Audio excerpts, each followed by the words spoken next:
Good afternoon and roll tribe, ICC fans. Thanks for joining us on what we're going to call the revised version of Live with the Tribe. Now, this is a show that we started during COVID to learn more about our coaches, current student athletes, former student athletes, and so much more about our now 11 intercollegiate athletic programs here at Itawamba Community College. Now, over the holidays, I had a few people ask me if we'd ever considered restarting the show or doing the show again. And with this being our 75th anniversary at the college, we felt like this might be a great time to be able to tie in, helping fans learn about our current state of athletics here at ICC, but also hopefully be able to have some conversations with some of our former coaches, student athletes that helped lay the foundation for the success that we're able to enjoy these days here in our athletics at ICC. Now, before we get to the show, I want to tell you how you can keep up when the show airs and other things like that with ICC Athletics. And you can do so by following us on your favorite social media platform. We're there at Let's Go ICC. That's all one word, Let's Go ICC, pretty much on all the popular social media platforms. You can also keep up with our schedules, scores from ball games, stories from ball games, get links to videos, photos, tons of stuff when you visit our award-winning athletic website, letsgoicc.com. Again, that website, letsgoicc.com. Now, of course, we love it when you guys are able to make it out and help cheer on our student athletes here at home events and road events as well. But we know sometimes life gets in the way. You just can't make it. So we do want to encourage you to watch our athletic programs on our live stream channel at letsgoicctv.com, letsgoicctv.com.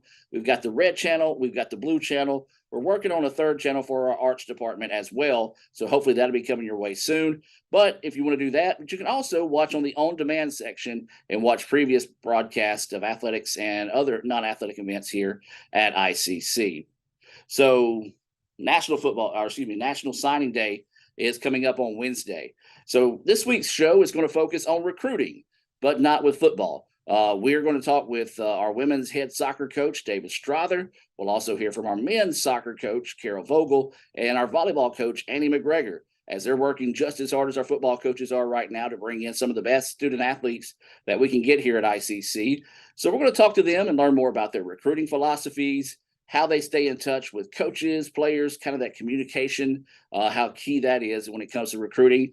And then for our soccer coaches, they also have a unique aspect because they recruit international players. And we're going to find out how they do that, because we both know you can't just jump in your vehicle, drive overseas and find a player or not. And they'll also kind of explain why the United States is a hotbed for a lot of these high school players to continue their athletic and academic career here in the States.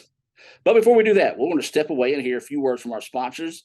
And we want to say a special thank you to all these sponsors because they play a major role in helping us be able to do what we do here in the Sports Information Department. And when we come back, we'll kick things off with Coach Strother here on Live with the Tribe.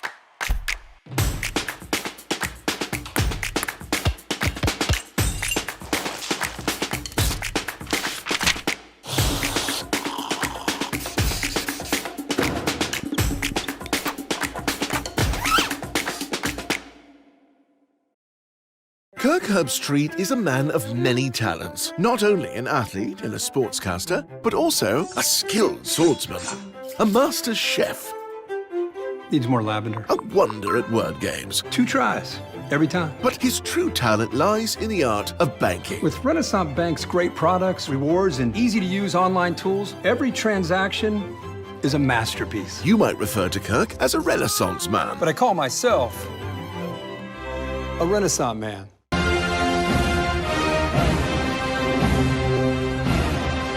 And welcome back. Joining me now is going to be women's soccer coach David Strother. And Coach Strother, thanks for joining us today. And absolutely. Thanks for having me. It's always great to catch up with you guys. Well, I'll tell you what, you're looking good in the team meeting room out there, man. That's a good view.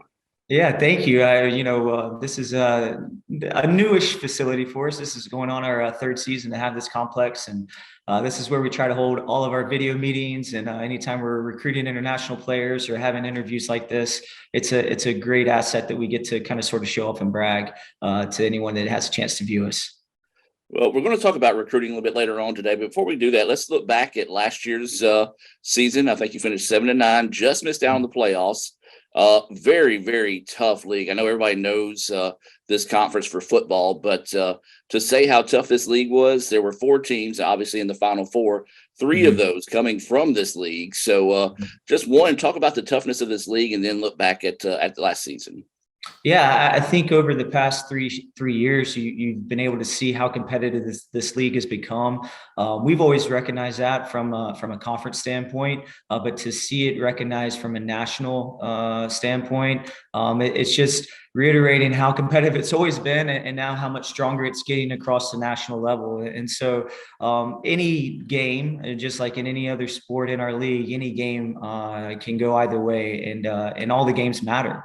And so, for us to finish 7-9 last season, it was a little bit of a setback from what we've done historically since I've been here as the head coach. But also it was a little bit of a rebuilding year, and we knew that. And to still have a chance for playoff contention going into our last game of the season with the young team that we had, with so many freshmen that we had, it really came down to the last minute and a half of the game where a corner kick put us out of playoff contention. We're disappointed in that, but also focused and driven with the returning players to recognize that and look to build for next season. So we look at it as a positive out of a negative. But coaches as competitors, we want to win them all. But it's a tough thing to do in this league for sure. Absolutely. And with some of those teams that made the Final Four, you talk about, almost making the playoffs, coming down that last minute and a half. You were in those matches with those teams that made the Final Four, a couple of those as well. So you're there to say, it's not like you're like, okay, we're way back looking up, trying to get there, trying to catch up. But you have defeated Holmes, who made the Final Four, and made a deep run in the playoffs as well. So you're there. You just got to find those pieces of the puzzle. No, yeah, you're absolutely right. I mean, going back to the Holmes game, at halftime, it was 1-0. And then in the second half, it opened up a little bit more just because of our numbers. We had a little bit of a smaller roster compared to some of the other teams this year, which was just part of the process of recruiting and it being, a rebuilding year. Jones, who also made it to the national tournament, that match finished 1-0. Like you said, I thought we were in it. We were missing a few key pieces, just to be honest with you. I felt like we were missing a few key pieces to be a little bit more aggressive in our attack and get back into those games. And then some of the players that we had, we had some injuries along the way at the end of the season, and players were fighting through injuries. And that's just part of the process of collegiate soccer. So, but the willingness and the drive, that's something that's always been a part of our program. Just be hardworking. That's really a non-negotiable. That always took place with our players last season, and so we're excited about building on that for this upcoming spring. Absolutely. Let's just talk about some of those pieces. Of course, one of the most unfortunate thing about working in JUCO is you get your kids 2, maybe 3 years, and then they're gone. So, you're constantly rebuilding your team. It's almost like that recruiting process never stops when it comes to the JUCO level. Let's just look at some of the players that are moving on from the season, this past season. Mm-hmm. Yeah, so we had only 5 sophomores, which was a smaller sophomore class than in years past, and so those 5 will all be continuing on at the next level, whether it's academic and athletic, or it's just strictly academic. We've got some that are weighing through some of their soccer offers, looking to see if it's beneficial for them to continue in state or out of state. And then we have some that have already come into my office and just said that they're going to focus on their academics at the next level. They've already been pre-accepted into Ole Miss, Mississippi State, and a few other schools that they're weighing out their scholarships. So, we're excited about helping them through that process. I think that's something that we always do really well here at Itawamba, whether it's with a mixture of soccer and academics or just academics. We do want to make sure our players are set up for success at that next institution that they decide to go. Absolutely. That's always been a big focus. Previous administration today, they're student athletes. Students come first, and we know soccer only lasts for so long. So that good education and good future in front of them through academics is so very important. Absolutely. Yeah, that's something that since I've been here, I'm really proud of this. We have a 100% transfer rating for the students who want to continue their education and or soccer. We have a 100% transfer rating within our program. And from 7 seasons, that's a lot of students coming through our doors, but we want to make sure that we put them in place to be successful. I can't take full credit of that.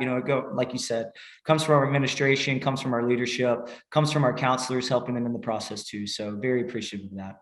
Well, that's one thing that if a potential student athlete's watching, a parent or a guardian of a potential student athlete, I know they love to hear in that sense that you are setting them up for long-term success. So let's step into that recruiting conversation now.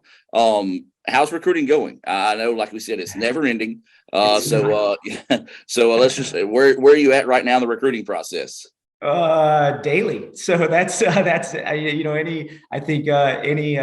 coach in this league, going back to how competitive it is, competition doesn't start on the field. Competition doesn't even start the first day of preseason. Competition starts in the recruiting trail. And with some of the guidelines we have within the conference and I don't want to call it limitations because it's not necessarily limitations with us mainly recruiting Mississippi students. I think that's a great positive to allow Mississippi students to have the first opportunity before other students outside the state. But it's nonstop. We all recruit the same players. We all travel to the same showcases, the same high school games, and we all have those same campus visits.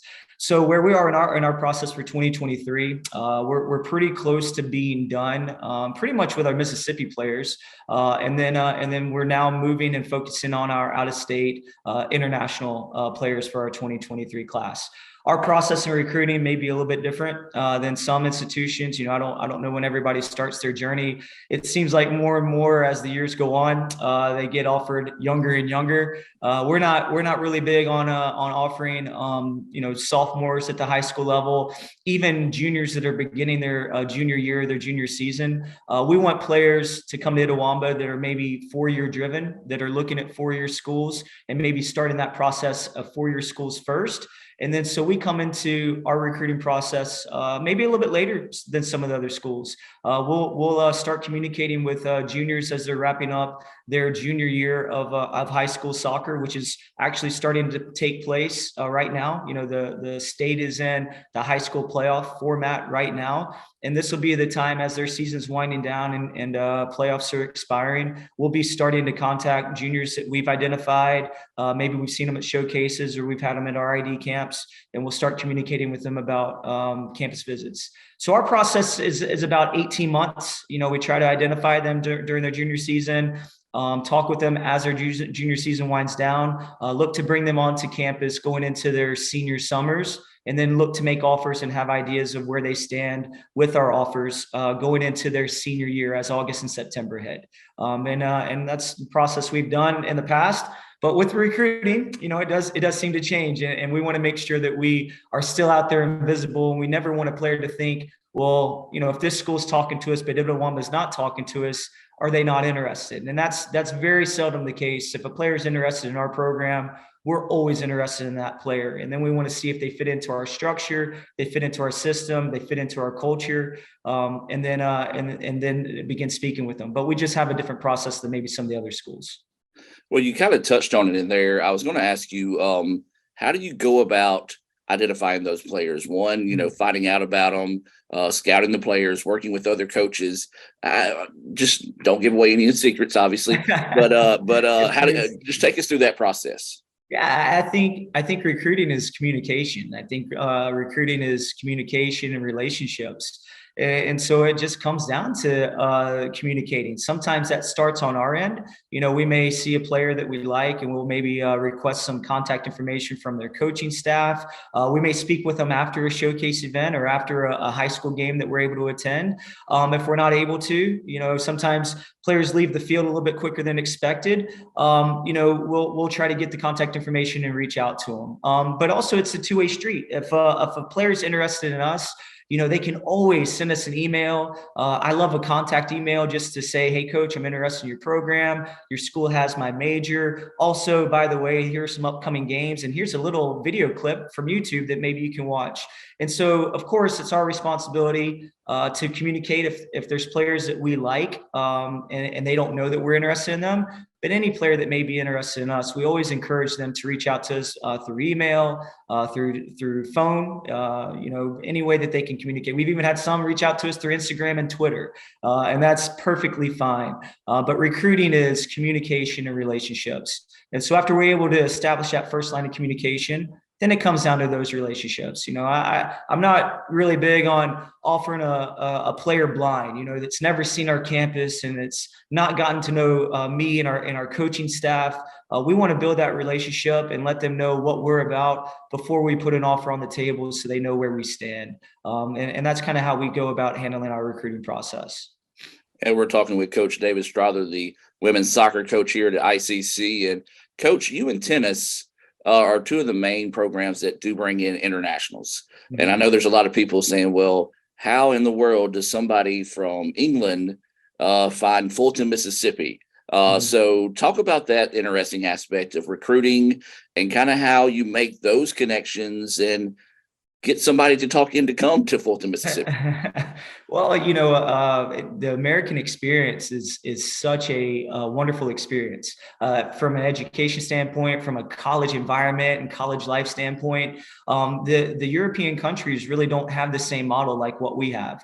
And so women's soccer has grown exponentially in Europe over the past 10 years, but they don't have anything after high school. They don't really have anything after their club play. And so they want to come over to America. They want to experience the college environment. They want to experience SEC football, and they want to experience balancing their studies with their soccer. And so it really starts with, once again, recruiting as relationships. And it starts with relationships that I've developed over the past 15 years that I've been coaching collegiately. Some of my former players have gone back home and started recruiting agencies and have a database of players that they educate us about and inform us about.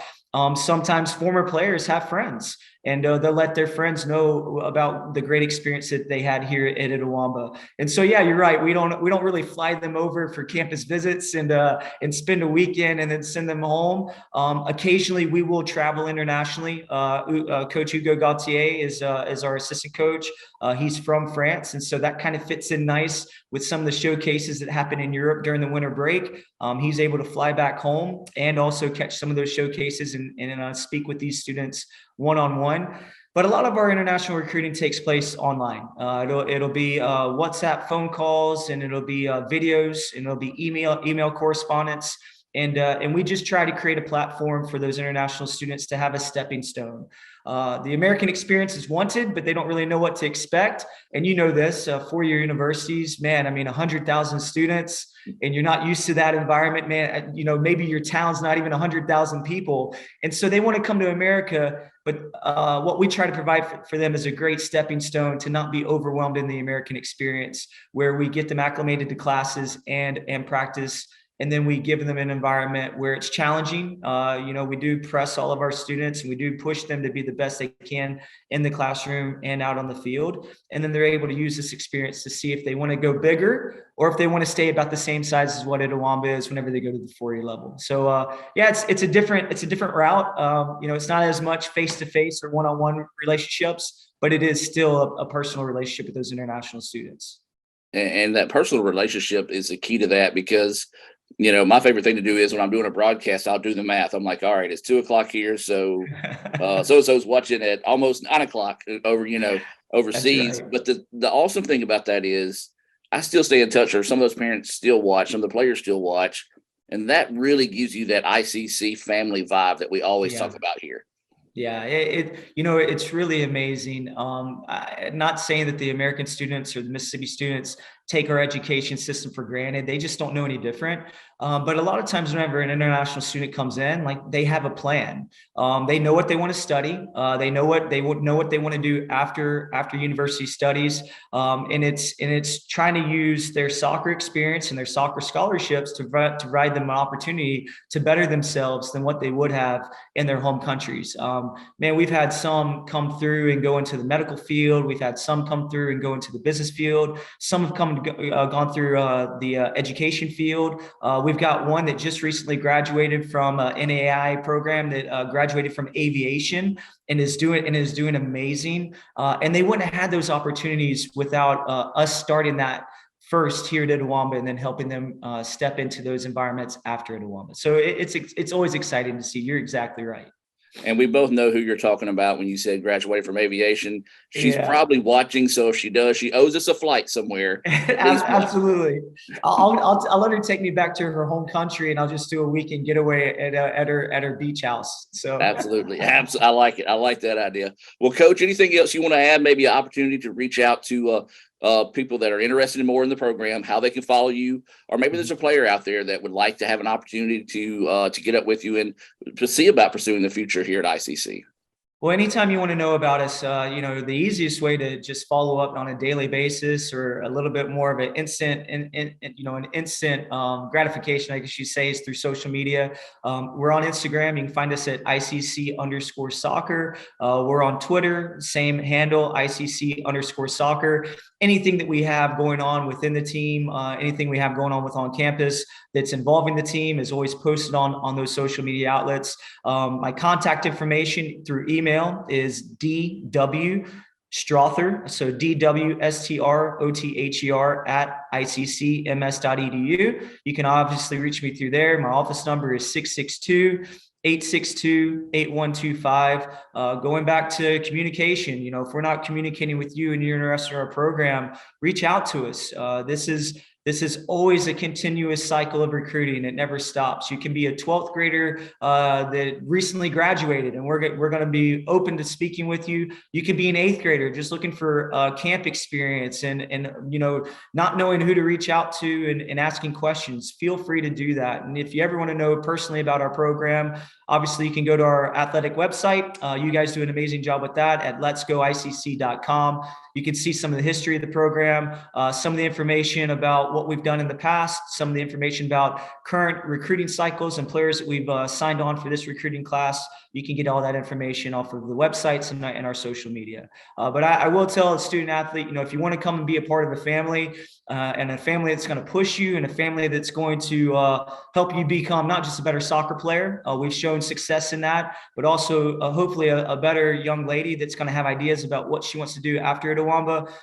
We would love for you to become a part of our family. And I say family, and that's what we are. It's not just within our program, it's within our campus community. And you don't really know that until you get here. And so it's a great opportunity for you to, stretch out and maybe be close enough to home where you can go home on the weekends, but also a little bit further away from home where if you want to stay and become a little bit more self-independent, we provide those opportunities for our students as well. So it's just a great opportunity for all of our women's soccer players across the state of Mississippi and also across the world. Well, Coach David Strother, we appreciate your time and an update on the women's soccer program. We look forward to talking to you again in the future, my man. Man, I always enjoy it. Thank you so much for taking the time and allowing me to come into this facility and kind of promote that as well. Thank you guys so much.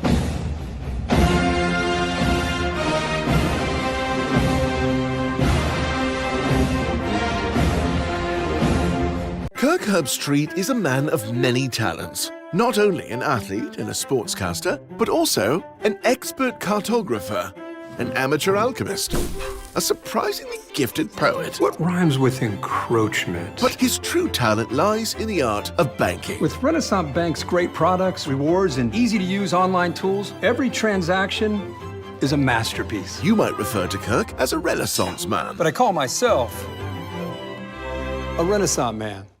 That's home. They're just like the Ravens. That's just like Pahokee, Florida. That's my second home. I got my degree from there, my first degree, college degree. It's part of my heart, it's part of my soul, it's part of my spirit. And You know, it's everything. It'll Woman Community College, baby, it's everything. It shaped me up to being a great man because it was part of the journey of me becoming the young man I am today. And it's home, man. That's it. Like, I can go there and lay my head down without no problems. It'll Woman Community College, the best start here.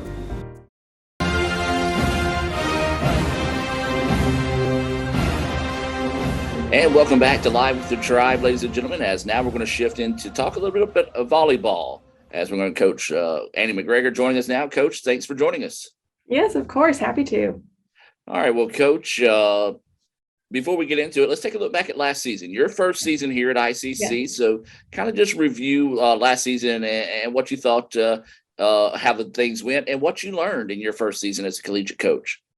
We had a really strong start and we had a really strong finish to our program. We had just a really great team and a family bond that really helped us push through some tough and pressure situations that we went through this year. So I was really proud to see the growth in the team from when we met preseason to even when I met the girls who were freshmen on campus at the time last spring, then to where we finished our season. I was really, really proud of the growth that we made. And I'm really excited to see what we can do with year 2 of the program, with me returning, with our freshmen kind of knowing what our culture and our vibe is going to be, and have our incoming freshmen really buy into that as well.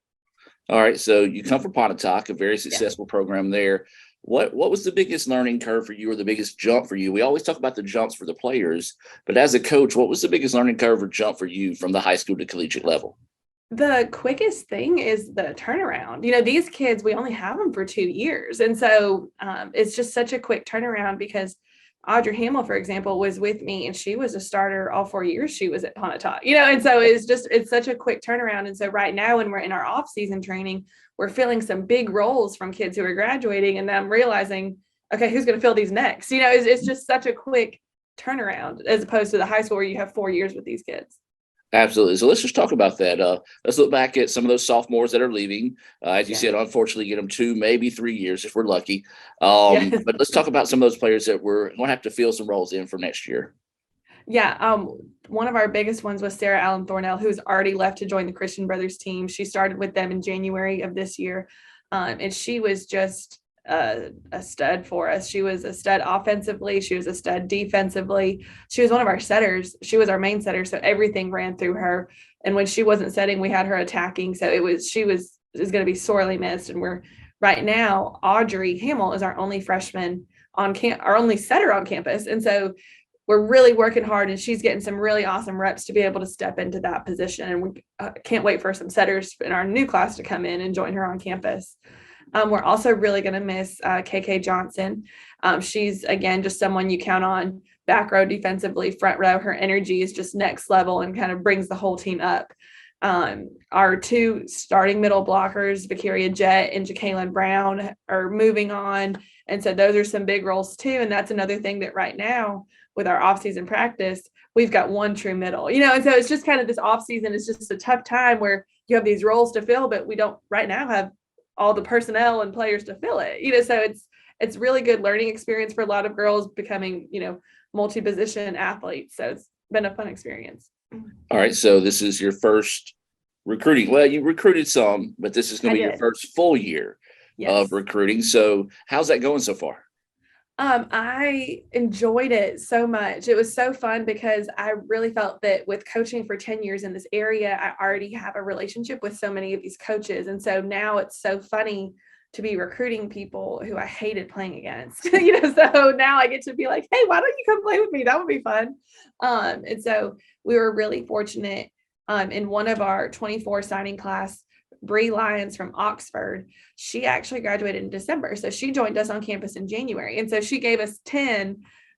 So off-season scrimmage 5-on-5 is pretty doable. So that was awesome to have her join us so early, because I know not everybody is able to do that. A lot of our 24 class, they play softball or spring sports or basketball. So graduating early is not always an option. But we're so excited to have Bree on campus, and we've got tons of talent from Pontotoc, Belmont, Kossuth.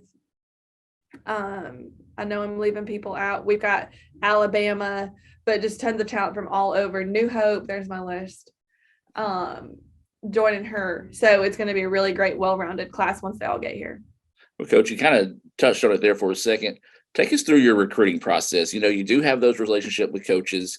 Obviously, we don't want to let you give away any secrets, but Right. just talk about your process of recruiting. How do you find the players? How do you create those bonds? And just how do you go about identifying the talent? What I started doing last spring was I would talk to coaches in the area who have a block and who were able to practice during the day. And so I would go watch those practices if they invite me to watch those. And so then I can kind of get my hands on girls and I can talk to those coaches about like what grade players are in. Because like we mentioned earlier with this quick turnaround, I need to start recruiting 25s and looking at people, so I really like going to those high school practices so I can kind of start watching people. Because when you go to a varsity game, the freshmen and the sophomores don't always get in. So I really like going to practices. I went to several over the summer as well. I went to the All-Star game in Jackson last summer. And one of our biggest recruiting tools last summer was it was just a couple of summer camps and we had draws from all over the state. I mean, there were girls from the coast coming up here, which I think was so flattering of the program. But I was able to recruit because those girls came to our camps, and that says a lot to me because they clearly want to be here if they're coming to our camp. I also like to go to club tournaments and kind of see a variety of different people. But the best way to recruit that I have thought about so far is getting into those high school gyms, getting to know those girls early on, and then inviting them to our camps. And this summer, we're planning to offer a lot more camps, with it being my second year, my feet are a little wet and I'm ready to broaden our camp horizons.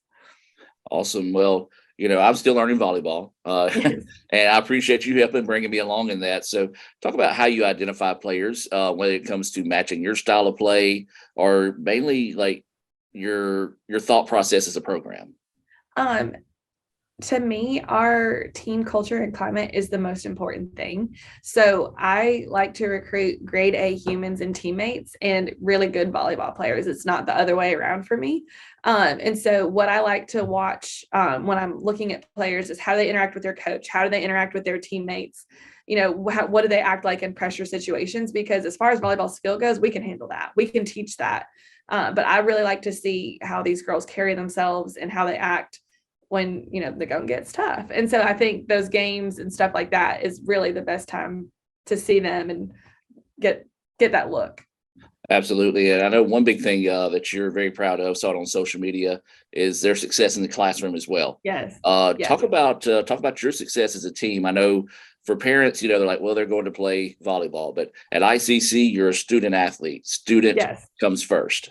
Yes. Our girls are required to do 2 hours of study hall a week, and that's in the spring and the fall semesters. In the fall, when we're full speed with our practices and our film sessions, that's tough, but that's just part of that responsibility of being a student athlete. So those girls, I get the log from the academic center about who's been there, who's not. There's consequences for the girls who don't get it done.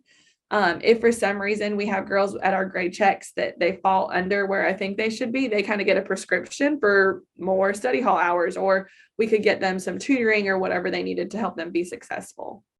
Yeah, So we really put a strong focus on that. Yeah, and that's like I said, that's one thing that has always been a very strong focus here at ICC, because we know success in the classroom, that's going to lead to success on the court as well. Yes. So where are you at right now in the recruiting process? I know you've got some signees already. Probably still got some few more that you're going after. So just don't name names, obviously, but just talk about where you're at right now in the recruiting process. Well, our signing date was on November 1st, and we actually signed a full class on November 1st. So we are really closed out with our 23s. At this point, we're not looking to add any more to that class unless, there's an emergency situation that comes up. But right now we've started working on our 24s, and we've even offered a couple 25s. So we're, kind of starting to, now that I know the process and know how things handle, I'm starting to reach a little bit farther. Well, Coach, how can a player that's interested in your program, how can they contact you? I love to get emails from players. My email is agmcgregor@iccms.edu. I love to get, even on our social media pages, I see all of that. So if someone sends me a message on Twitter for the Let's Go ICC VB or on Instagram, I see all of that. And so I get a lot of messages on our Instagram. People will reply to a post and say, I'm, a 24, I'm a setter, and I'm like, great, here's our camp dates. I would love to see you, or please send me your club schedule. I love to hear from the players themselves. Sometimes parents reach out, and that's great too, but I love for the players to take initiative and to reach out. And Coach, I warned you before the interview. I know I kind of think of things, and and KB and Robin will tell you the same. That I kind of throw in some surprise questions on you. Oh, sure. But volleyball is a growing sport in this area. Yes. Like I said, it's one Yes. that I'm coming to learn myself, and I like it. It's fast paced, it's aggressive. Talk about the growth of volleyball in this area, because it is growing like crazy, and it's a bright future ahead. It is. It's something that means a lot to me. I moved to Tupelo, Mississippi in 2006 from Seattle, Washington. And so that's the West Coast, and volleyball there is bigger than high school basketball is here. And, we would have our gym packed out for volleyball games there. And so when I moved in 2006, I finished my junior and senior year at Tupelo High School. And it was wild just seeing, how uncrowded the stands were, just, but people were learning. And so since I moved here, I've seen such a shift. When I started coaching in 2012, 1 through 4A played together, and then 5A had their own class. And now each division in high school has its own class. And now we've got 3 junior college teams, 4 next fall, and we've got more on deck after that. So it's so exciting that all this talent in Mississippi can get the opportunity to keep playing. And that's what I'm really, really excited about, is because with the growth of the high school, there's just more talented kids because they're starting younger with these junior high programs, and now they have an opportunity to keep playing. I'm really excited to see that keep going. And that growth is kind of reflected here, because when volleyball first started, few people, family, a few students would come. But this last season, it was really some of our first really big crowds that we had back since. It was awesome. It was awesome. It really was. And I really think if people gave volleyball a chance just to see, the high pace, the athleticism that goes into it, I think a lot more people would be a lot more interested. I think so too. And that's one thing that I really encourage my girls to do on campus. I said, if the only people you're friends with is the volleyball team, no one's going to be in the stands, so I encourage them to be involved in the clubs and organizations on campuses, and get involved in their classes, and get to know their teachers. And I said, and invite them to the games, so I think we had an awesome turnout, and I hope that we have it the same, if not better, turnout next year. Absolutely. And I want to give credit to you as well. You and Kelly Beth are doing a good job of one, holding your girls responsible, saying, hey, you want them to come support you, you've got to go support them. And y'all have been wild for us during basketball this season. Yes, we love it. Our softball girls definitely were our backbone for our home games. They were awesome. So we can't wait to return the favor coming up here. I think February 7th or 8th is their first home game. So, I know we'll be there in our blankets and our parkas, and, but we go to basketball games, we go to the Meet the Indians pep rallies. It's just important to really, for not just be a family within ourselves, but within our whole athletic community, and really support each other. And so we enjoy doing that. Well, Coach, I'm going to give you a chance to kind of just address those that are watching right now, and maybe some student athletes that might be interested in coming to your program, how they can get in touch with you and how they can learn more about ICC volleyball. Yeah, you can get in touch with me with my email address. It's agmcgregor@iccms.edu. My Twitter is also @AnnieGoody, so that you can reach me that way. Our volleyball Twitter and Instagram is @letsgoicc_VB.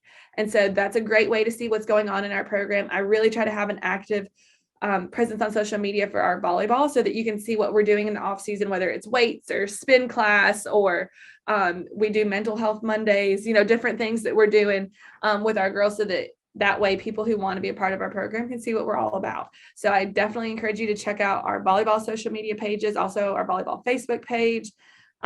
Email me, message me. I can't wait to see all the volleyball players in Mississippi. Well, Coach, I appreciate your time, and look forward to next season and all the great things ahead for the volleyball program. Yes, thank you so much. Roll Tribe.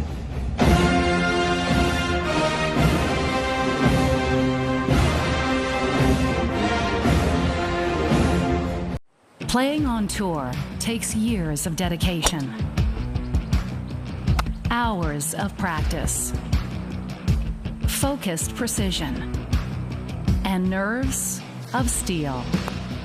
That's how you become great at the game, but not how you should bank. That's why Allie Ewing chose Renaissance Bank. Their easy-to-use app makes banking a breeze, no matter where she is. Renaissance Bank, understanding you. Tomorrow. Tomorrow is what we anticipate, what we work for, what we want to improve. At Itawamba Community College, we offer the courses, pathways, and the training that can help turn your vision of tomorrow into a reality. So why wait? Your tomorrow can start today at Itawamba Community College. The best start here.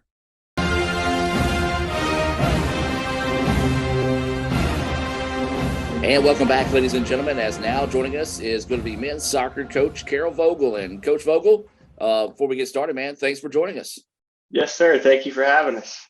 Well, Coach, before we talk about the recruiting season that's going on right now for you, let's just look back at last season. Made the playoffs, made it to the first round of the playoffs, and was a very, very competitive league this year, like it is every year. I know a lot of people look back and say, well, you know, MACCCC is known for football, but in reality, top to bottom in athletics, it is a little SEC. Yeah. So just talk about last season. So for us last season, it was a bit of an interesting year, obviously, with me coming in the summer. So typically, I think in the JUCO setting, you would have that continuity with the sophomores that are returning as the coach. And so we didn't have that, even though I'd seen a lot of these guys play in the high school setting or coached against them or with them in the high school setting. So it was kind of difficult there without having that continuity with the sophomore class. And then you bring in a freshman class as well that's brand new. So it was a lot of newness. But I think the preseason we had was very good for us. And then going throughout the year, it was a bit of up and down, you know, so we struggled to find that consistency throughout the season. I mean, there would be some matches where we played extremely well, and then there would be some matches where we struggled. So I think that was kind of one of our, if I had to put a pin on like a downfall for us, would probably be that consistency. But nevertheless, the boys definitely pushed through and they grasped the concepts, and the effort was there, and everything, what they could control, they did a great job with. And so we had some really good results. And then unfortunately got put out in the first round there against Mississippi Gulf Coast. So it was overall, it was a good first year for me here, and getting to understand the league and the competitiveness of the teams and kind of the structure of it. So it's good for me. And I think for the boys that we have coming back, I'm really excited about that, and a lot to grow from and a lot to be excited about for next year to come as well.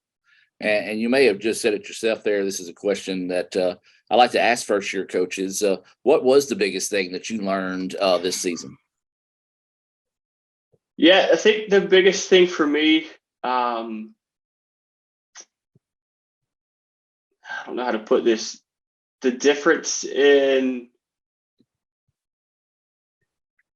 coaching a group of boys that are predominantly freshmen and sophomores. So coming from Blue Mountain, I had a lot of older guys, so 23 to 26-year-old players who their life experiences were a bit different than 18 and 19-year-old guys. And so I think that was the biggest difference for me, as far as like, put like this, in high school, you have a lot of games where you can walk into, and maybe there's a team that doesn't have as great a record as you, and you know, okay, this is a game that we should win by multiple goals. And so changing that mindset for a lot of our players of like, there's no, like you said, there's no easy game. It doesn't matter if a team is 0-12 or 12-0. The team you're facing against in our league is going to give you a battle no matter what. And so it was interesting to me trying to prepare us for that, for the mental side of things. It's going to be a dogfight no matter who you're up against on the day.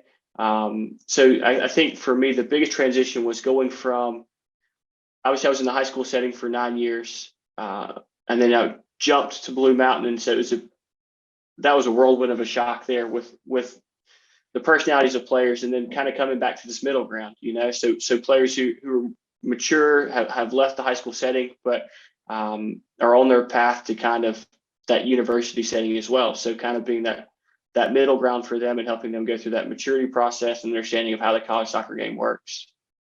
All right, well, let's shift gears now. We'll talk about a little bit of recruiting. So a unique thing, and sometimes it's a bad thing. I'll just go ahead and say it, whether it be athletics or not, because we only get these kids 2, maybe 3 years. So you really get to see them bloom as an athlete, and then they're gone.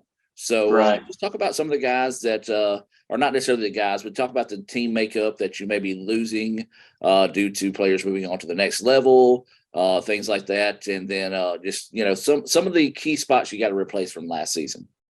Yeah, so we lose a good bit of numbers from our sophomore class this year. So especially on the front line too, we lost 2 players that gave us a lot of minutes at the attacking positions. Lost some central midfielders and some defenders as well. So depth at the goalkeeper position. So those are gaps that we need to fill going into next season, and that's kind of what Coach Lashley and myself sat down and looked at the beginning of the season, and then obviously postseason as well. What are the positions that we need to fill, and where can we go and find these players? And recruiting wise from the high school setting, typically high school soccer in Mississippi, your best players are going to play in the middle of the park for a team. So you'll find a lot of the players that we bring in maybe played center mid for their high school team, but they're going to play something else for us. And just coming from the high school game, that's kind of the way I structure my team as well. I would have players that played in this center midfield position for us, but I knew at the next level they transition better to maybe an outside back or to a striker or wherever it might be. So we went and we found players all across this part of the state that fit those needs for us and that we think can help us be successful next season. All right. And then kind of rolls into my next question. How is the recruiting season going? I know it's nonstop for you. You'll be in your regular season, but still having to recruit. One good thing is the high school season is offset from your season, but you're not just recruiting high schools. You're recruiting the camps, all that different stuff. So, how's it going so far? It's going really good. So we try to use the fall to recruit through the club setting. And so people might call it travel soccer, club soccer. Luckily for us, with Memphis so close to those clubs growing as well, we have tournaments that are local that we can attend to find players. And so, yeah, high school season, it's an animal of its own. I mean, the cold and the rain, and it's interesting to say the least. But, yeah, we're out typically 3 to 4 nights a week somewhere across the state watching a high school match. And then in the spring, we'll pick back up with club season recruiting. So there really is no off time for us. And then in the summer, we have our team camp here, and then we have ID camps as well. So recruiting has become a year-round thing, but it's good as well. It gives us a chance to obviously identify players that can help us next season, but also seasons to come. And so just for us to be able to build a database and a pool of players that we're interested in, they're interested in us, really helps us stay ahead of the game as well. And we're talking with Coach Vogel, the men's soccer coach here at ICC. Coach, a lot of recruiting is about connections and communication. That's the biggest part there. Unfortunately, not like a SEC school, you don't have just a team of 10 people that can go out and recruit. It's just you and Coach Lashley. How do you manufacture those connections with coaches, with players, and how do you keep those communications going when it's just you two guys? I think one of the biggest things for us is Coach Lashley is a product of high school soccer Mississippi and club soccer Mississippi, as am I. So he grew up in DeSoto County playing there. I grew up in Pontotoc County. And so we have connections from players that we might have played against growing up that are now coaches at a club or coaches at a high school. We have players that we played with here at ICC. They're doing the same thing. And so it's just fortunate for us that we've been able to build connections through our playing days, our high school coaching careers, and now into college that allow us to have a great pulse of like what schools produce great players. And if there's players that are going under the radar, we get calls all the time like, hey, check this kid out. We played against this team last night and we thought he was really good. And so it just helps us to make sure that there's no player that kind of flies on our radar is picked up by someone else potentially. But yeah, like you said, it's relationships. And so that's kind of the thing that we try to do to make a push for, is to keep those relationships and communication lines open with not only high school coaches, but club coaches in the area, parents, players, just to let them know, obviously we're here to help you, and if ICC is a good fit for your son or you as a player, that we want to be able to open that line of communication with them. Absolutely. And I talked to Coach Strother earlier in the show and bring up the same question to you. Soccer and tennis, very unique because they have the international aspect. And it's not like you can just jump in the car and drive down the road to England to go check out a player. How do you guys how do you make those connections, and how does that side of recruiting work? Yeah, that's an interesting side of recruiting. I'll try to put this as easy to understand as possible. So I'll tell you right now, technology has been one of the greatest benefits of opening that side of recruiting up. I mean, just YouTube videos. I mean, players that send their highlight videos over through WhatsApp or through email. And then you've got databases online with all these different websites that have these players who are looking to come over. And so for us, it's kind of a 3-step process. I mean, the first step is for Coach Lashley and myself to identify talent. So we consider our introduction. So like if I was walking up to a player at a high school game here, that introduction for us with international players watching a highlight video. And then if we like what we see there, we have to make sure obviously they meet the academic requirements for our institution. And then our next step is either to go ahead and open up a line of communication. So whether that's a Zoom call or a WhatsApp call with that student athlete. And then the last thing we'll do is typically go through and watch 1 to 2 full matches on that player. So it gives us a chance to see their best moments, have face-to-face interaction with them via Zoom. And then we'll go through, watch 1, maybe sometimes up to 3 or 4 full game matches as well, just like we would for a player here. So that we do our due diligence. So it's not like when we bring a player in from another country, we're just taking a shot in the dark, hoping and praying that this kid's going to be the right fit for us. We want to be 110% sure, just like we are with our local kids, that this is the right fit for them and the right fit for us. But the database is growing. Obviously, America is a, I don't know, say hotspot destination, but we provide student athletes that opportunity to be a student and an athlete. In many of these countries, they don't have that opportunity. They can choose athletics or they can choose to be a student. You can't do both. So they enjoy it. And the facilities that we have afforded to us here, that's one of we send them a presentation to the college, and they're always wowed and blown away with the facilities and support that we have here at Itawamba.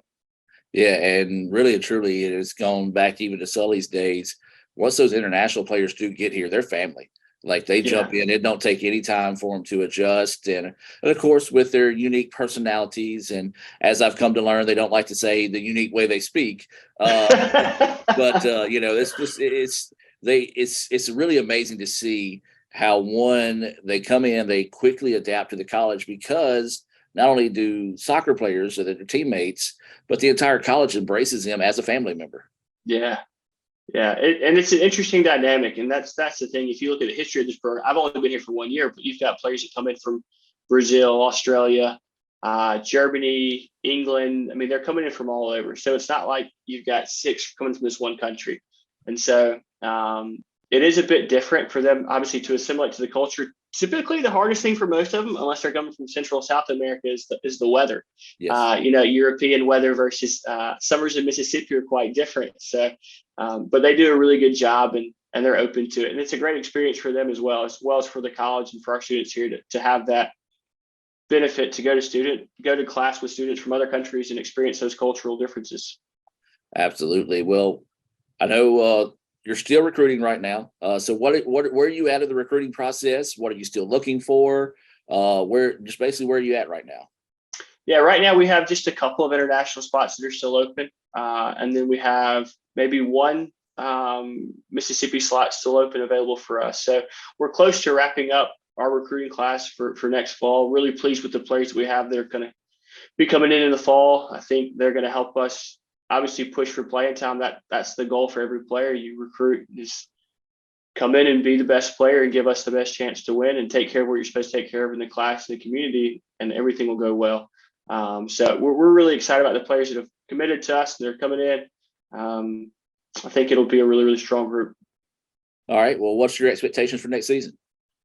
Expectations every year is to win, for this program. 5 North Division titles in its history, and obviously now with the state being consolidated, things are a bit different. So like last year, if we had, in the old system, we were undefeated in the North, but that's not good enough anymore. So for us, it's to make that jump. We bring back a ton of experience. We bring back a ton of freshmen that they gave us a lot of minutes and a lot of contribution last season. So the goal for us is to compete at the highest level. And so reading a book right now Coach Walsh from the 49ers talks about winning takes care of itself. So for us, it's to do the little things right now in the spring season. It's to grow there, to grow in the summer, to come in shape in the fall. And I think if we do those things, we can be as competitive as need be to put us in the top part of the region, of the conference. I think next season we have a good schedule as well. We go up to St. Louis for a weekend to play 2 schools there. So we're going to try to challenge and test these guys really early on in the season to help build that character and that resilience as we go through the grueling conference schedule. That's what I would say, going back to a previous question of what was different. So coming from the SSAC and the NAIA, we had like an 18 conference. And so we played 7 conference matches. So it was grueling, but now going to 12 teams in our conference here at Itawamba, it's going to be, out of our 18 matches, 11 of them are conference games. So you don't have that luxury of playing 12 non-conference matches, then going into 8. It's kind of the other way around. So a lot of growing that takes place in those early games, but I honestly believe, and this isn't me putting us above every other team in the state or anything along those lines, because we have a lot of very strong teams with huge reputations and teams that are climbing up the ladder quickly. But I think we can be competitive with any team we step on the field with. And so if we can control what we can control and take care of that, then I think we can have a historical season. Awesome. Well, Coach, we'll allow you to kind of just close out with how people can contact you, find out more about your program, if players are interested in possibly trying out, and just kind of leave this open floor for you here at the end. Yeah. So if you ever need to reach out to us, you can find my contact information, Coach Lash's contact information online. Via email is typically the best way for me. We do get a lot of emails, so you might not get a response in the next hour once I've received it, but we get back to you as quickly as we can. But yeah, we'll have a team camp going on in May. Early May on the women's side, early June on the guys side.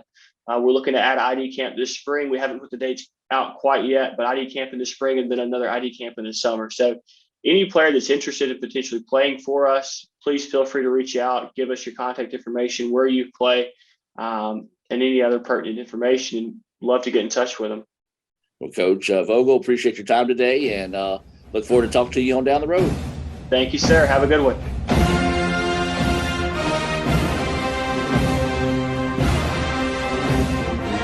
And welcome back one final time here to Live with the Tribe. We're going to wrap things up for this week's show by taking a step inside the ICC Spotlight, being brought to you by the Orthopedic Institute of North Mississippi. And we're going to talk with Josh Lee, who was named Conference Men's Basketball Player of the Week. Second week in a row that ICC has earned that. So we hope you enjoy that interview being brought to you by Lee Adams. Josh, exciting day for you being named Conference Player of the Week for your performance last week. Talk about what it means to you and talk about your performance last week that got you this honor. It's an honor, a great honor to be named Player of the Week. Shout out to my teammates, my coaches, family supporting. I couldn't do this without them. And I'm grateful that, we got the wins and we've been playing so well, so we're going to keep that rolling. Okay, well, talk a little bit about that performance last week and how you were able to get it there, be in the right place, and help us get those wins and score your career best here at ICC last week. I thought that was against the game, Oklahoma. I think I had it going early. Teammates been finding me, coaches, giving me, the confidence to, play how I play. And, it was a good night. And the second game we had, I think I had that rolling from the game before, and it was a tough win against East Central, I think. And, we hard fight, but we got it done. Ankle sprains are one of the most common sports injuries, with an estimated 25,000 occurring every day in the United States. Sprains can happen with any sport, including just walking across the yard. Ankle sprains are most common in ball sports such as basketball, soccer, volleyball, and others. As with any injury, your body quickly sends blood to start healing the process, which leads to the swelling. Rest, ice, compression, elevation, known as RICE, is a good way to treat an ankle sprain. This decreases the swelling, lessens your pain, and allows your body to heal the injury. Studies have shown that the sooner you return to activity, the better and typically the faster you will recover. Depending on the amount of injury to the ligaments, it may be days, weeks, or even months to return to high-intensity sports. Sometimes recovery may be slow, but if it gets better day by day or week by week, you are on the right path. If the ankle seems to stop improving and you just can't get back to your activities, then it's time to come see us at the Orthopedic Institute of North Mississippi. Remember, our story is you. Ooh, fumble. Let's give her a Renaissance replay. Make the right call with Renaissance and get cell phone protection with Renaissance Rewards Extra Checking. Sign up today. $5 for my own money? That's a bad call. Let's give him a Renaissance replay. Sign up for Renaissance Rewards Extra Checking with ATM refunds today. Here, you can be your best. The best train here. Learn here. Succeed here. Perform here. Win here. Thrive here. Itawamba Community College. The best start here.